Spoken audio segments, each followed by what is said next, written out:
Ang reaksyon sa Senado, napakadami, lahat ng mga senador nagre-react.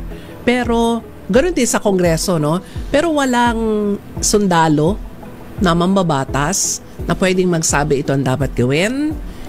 Huwag tayong masyadong maingay dahil lahat ng impormasyon na ibinibigay na natin, hindi katulad noon, kung hindi ako nagkakamali, si General Apong Biason na naging senador na pagdating sa issue ng seguridad ng bansa natin, siya yung aming pangunahing tinatanong noon sa Senado. Pero ngayon, wala kulang tayo ngayon. Colonel De Toyato, tama ba ako dyan?